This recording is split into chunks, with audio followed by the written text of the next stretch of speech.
So I'd like to thank you for joining me today. I really enjoyed Dead Man's Wire, so I'm super excited to have you on. And so to start off, before we get into some of your projects, I want to talk a little bit about your career as a performer itself. And so you studied at the University of Louisville. And so how did your years studying at that university help you as an artist?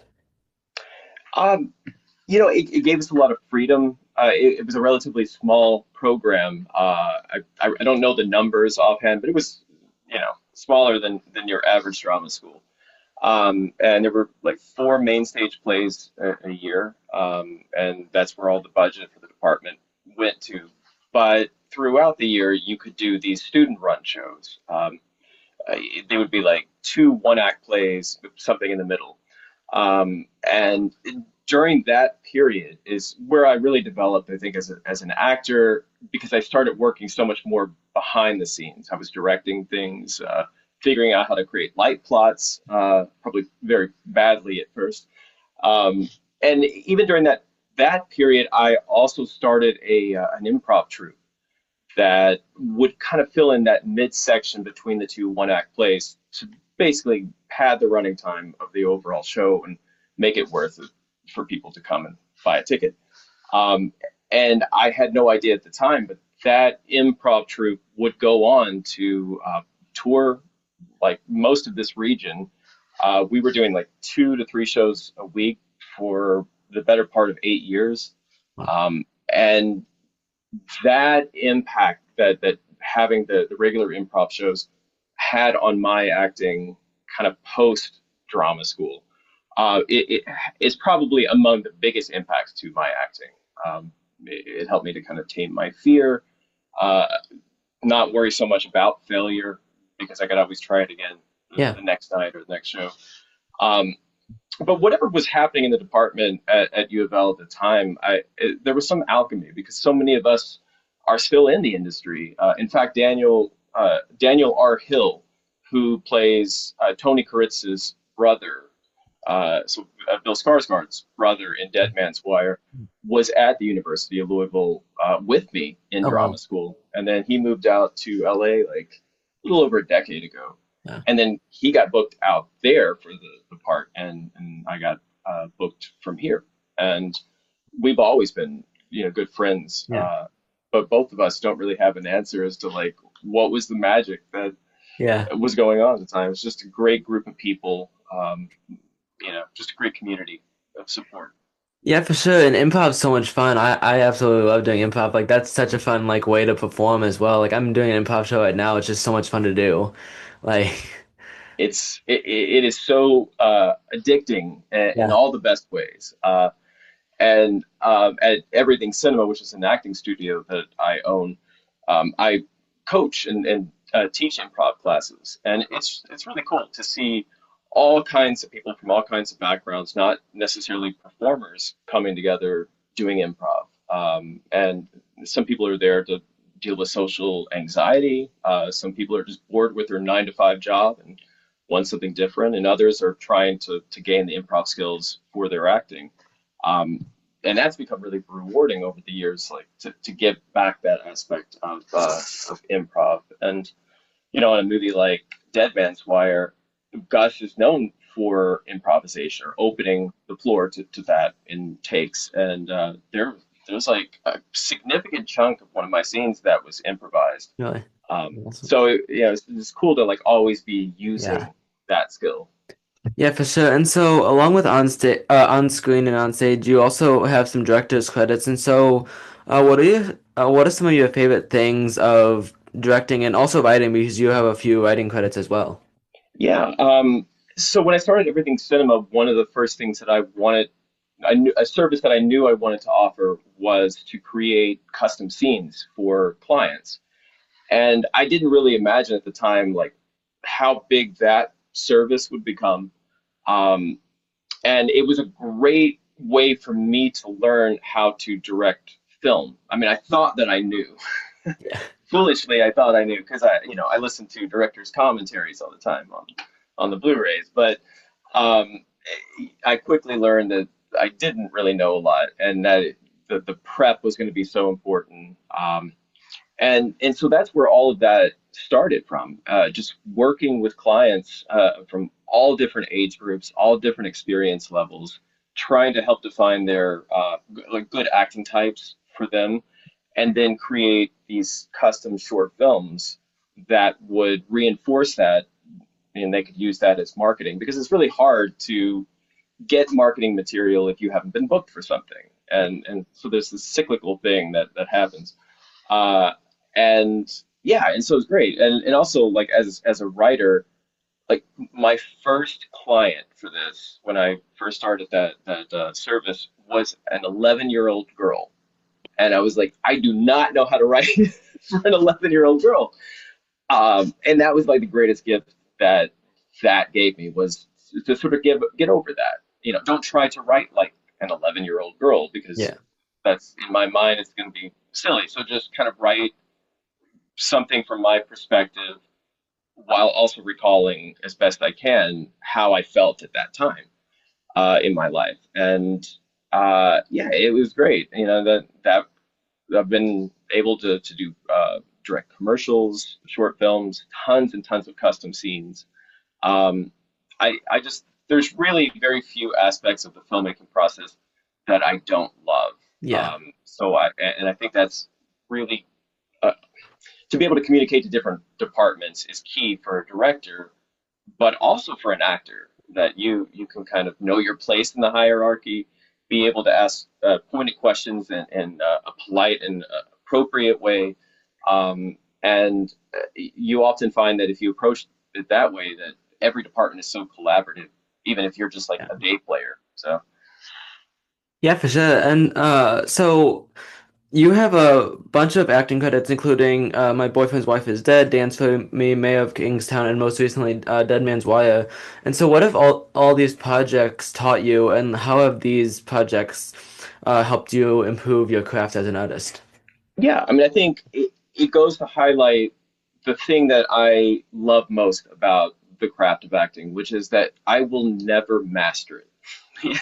If anybody, says that they are a master of the craft, they are lying. Because you will always be a student, and there is something really beautiful about that. That there isn't going to be this point in my career, in my life, where I say I've learned it all. I don't need to gain any more experience or know that I need to improve anything else. And that's what these things remind me of each time. There are certain characters that I find more challenging and have to put more work in the prepping. Um, I'm always like on Mayor of Kingstown, they were shooting with 4 cameras at once Oh, because wow. TV is crazy, and Yeah. and so being able to acclimate to that setting and like, okay, what is camera A, B, C, and D? What are they shooting? And then I have to kind of put that algorithm in my head and know, okay, well, I'm on the at the bar here, and I can't like lean too far forward because then I'm lost in this camera. There's just constantly things to keep learning, and thankfully I keep a pretty good cheer with it all because I don't Yeah. know, I find I have like debilitating ADHD, so like the more I can be exposed to and have to take in, the better because with ADHD, it's not a deficit really Yeah. of focus. It's an abundance of focus. And yeah, and so on camera work, especially, because I came from the theater and, I've been doing on camera work for years, but I still feel like, oh, there's like so much that I need to know to even get really good at it, you know? Yeah, yeah, for sure. And so, jumping into your most recent project, Dead Man's Wire, this is a true story, based on a case that happened in 1977. And so, what was it like stepping into the role and stepping into this film? Because this film was also different because you guys only had, what, 19 days to film? Yeah, it was crazy. But I will say that even though it was filmed that quickly, it never ever felt rushed, Yeah. and that has everything to do with Gus Van Sant, He's a who, great director. yeah, I mean, an absolute legend. And in Yeah. college, his films were.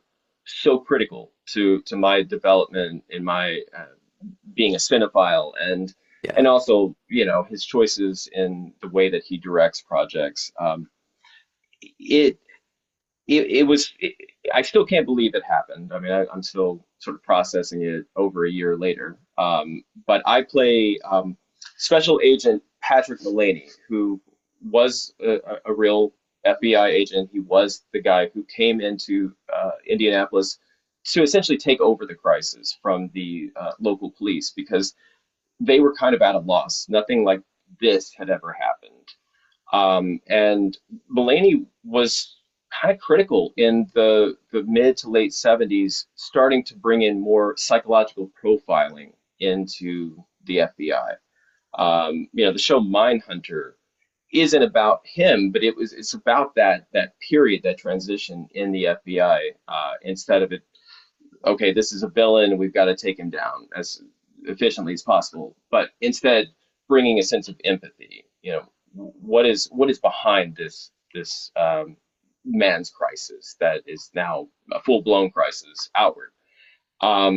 And I will say that I have for years been trying to get booked as an FBI agent, but most of my career has been like alcoholic, or low level criminal, or drug addict, or recovering drug Yeah. addict.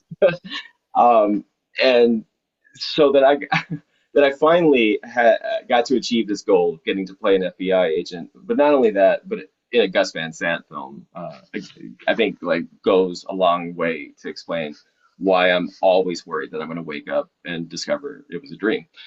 I don't think it is anymore, but yeah, and so Dead Man was predominantly shot in Louisville, which is where I call home. And I go out to LA as needed, but this is kind of my home base, and it was like 10 minutes to set every day and Really 10 minutes home at night. nice. Um, the entire cast and crew were so friendly and collaborative. People came on their days off just to hang out. Uh, like Carrie Elways in particular, Yeah. who's like just a gem of a person, which is great because he's been like a part of my movie watching life for so long. They say don't meet your heroes, but in this case, it's like, yeah, absolutely meet that guy. Yeah, for sure. And like the thing with this film is it has so many legends from like Al Pacino to like Bill Skarsgård, who is like an amazing performer. Like I haven't seen a bunch of his films outside of like It and stuff, and so like getting to see him in such a different role was very, very cool to watch. Yeah, And I'm actually from Indiana, and so like I love true crime, but getting to like see more of the story that I've never heard of that happened like 3 hours away from where I'm based is like super like interesting for me. Uh, and so what was the audition process like for this film? it was weird. It was not your typical process, and this has everything to do with Gus being Gus and coming from that independent background.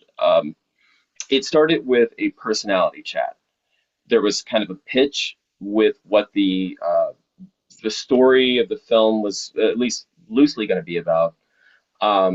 And I think the personality chat was intended to be a minute, as most personality chats are when you're kind of like tell me about yourself kind of video, which in my haste to put this together because I was so excited when I saw that Gus Van Sant was directing.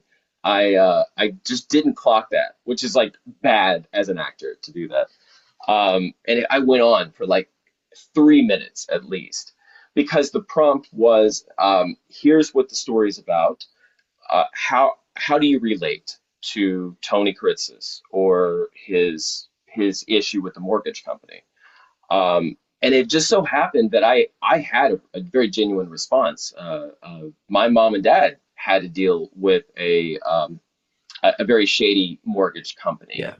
and as do many people. And their practices are grotesque, and I had a really strong opinion about it. And yet I didn't side necessarily with like, okay, well then if you have an issue, you should like take somebody hostage. I mean, Yeah. that's just not not who I am. Uh, so it was this kind of push pull of being repelled by the violent aspect of it, but also instantly empathetic with the situation. And it turned out that Gus watched every single one of those. So Kathy Campbell, who's a very well-known, very well-respected casting director, she headed up the casting. But unlike most other projects, Gus wanted from the get-go to see everybody.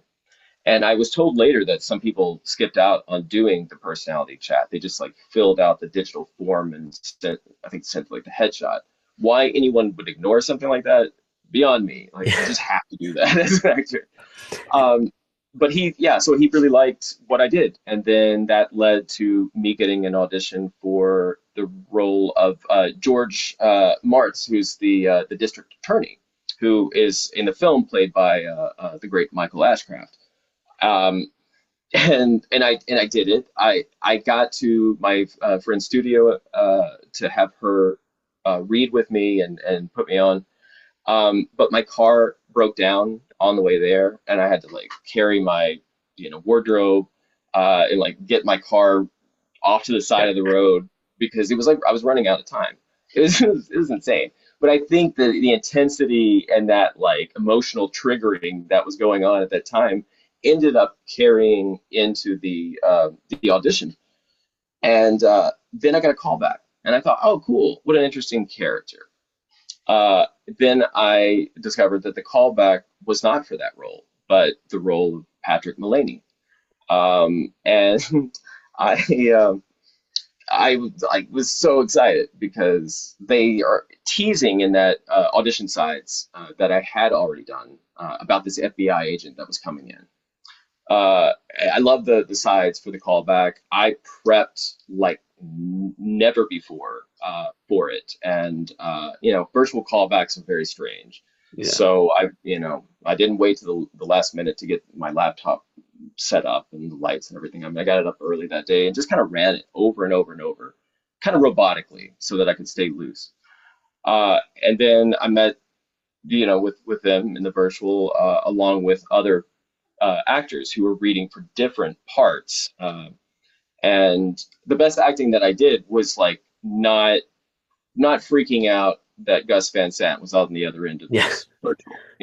I was just like, oh, it's very nice to meet you. I mean, it's real cool. Yeah. But inside, I was just like, ah. So I did it, and this may sound cocky, but like I nailed it. I knew at the end of that, no, that's what I wanted, and I knew that Gus liked it. And then 2 weeks goes by, and I don't hear anything, and I am slowly getting a little sadder. Then I get a role offer, and it is for the role of Clifford Chapman, who is a different character, significant, but not the FBI guy. Yeah. And I was devastated. I mean, I felt sorry for myself. I kind of ruined my family's holiday. I mean, this is all stuff that like I tell my actors that I'm coaching, like, look, you got to prepare for this stuff, and you can't Yeah. let it eat away. There are going to be times that, as mature as you can be about things, it's just going to gut you, Yeah. and that was one of those. And I was devastated, and like I said, I ruined everybody's holidays. I was just mopey and sad and whatever. And then I finally got over it. I thought, well, Gus Van Sant still wanted to work with me, and that means something. Um, and the day that I let go, literally the day that I let go, it was that night. I was sitting on the couch watching Hitchcock's Foreign Correspondent, which is one of my favorite Hitchcock movies. And it was like 9:30 at night, and I got an email, and it was from Kathy Campbell, casting director, and it just said revised role offer. And I opened the email, and it was, congratulations, they would like to revise your role offer to offer you the role of Patrick Mullany, FBI. And I turned to my wife after reading it like 3 times just to make sure I was like reading it correctly. And I just like burst into tears because it's such an amazing character to get to play. And I knew it was going to be a really special film just from Austin Kolodny's script, the little bits that I could kind of pull from. Um, and yeah, and then so later it turned out that the producers had pressured Gus to go with more of a name, role, somebody that has a name in Hollywood that could sell tickets. Yeah. And I get it. That's like producer's job. That's what they've got to be concerned with. But Gus, for like 2 weeks, was dissatisfied with this decision and finally pushed further. And they were like, okay, if that's really what you want. And I was told this at the wrap party. And again, I kind of like started crying because Yeah. no way that happened too. I'm this guy from Louisville, but for whatever Gus just saw something in my performance or in my enthusiasm for the role and helping to express the story. So I don't know. I can't believe that any of that happened. I don't go around telling that story too often because I don't want anybody to think like, look how special I am. But Yeah. it is one of those things that I will always hold dear, and I owe Gus Van Sant so much for believing in me, and it made me work even harder before coming on to set. Just so that I didn't want to let him down. Yeah. And, Yeah, for sure. And so you've mentioned that you were playing a real person, and so uh how much research did you put into making sure you played the role properly, especially in such a different film? yeah, it all comes back to the script.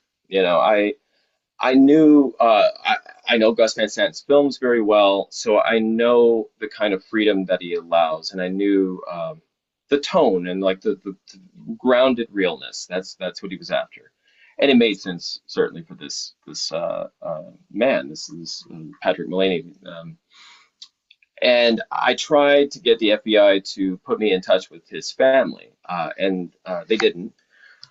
But there was this whole project has been this like weird synchronicity of things. And I was like, well, I don't know what to do. I need to talk to somebody about this. And then it occurred to me, oh yeah, one of my clients is a real life FBI agent. He's also an actor, and quite a good actor. But he is a legitimate FBI agent. And so I reached out to him and I said, I understand, there's probably things that you can't talk about, but I would love to kind of pick your brain, pitch you this story, and you can share as much as you can share. He just was like, yeah, absolutely.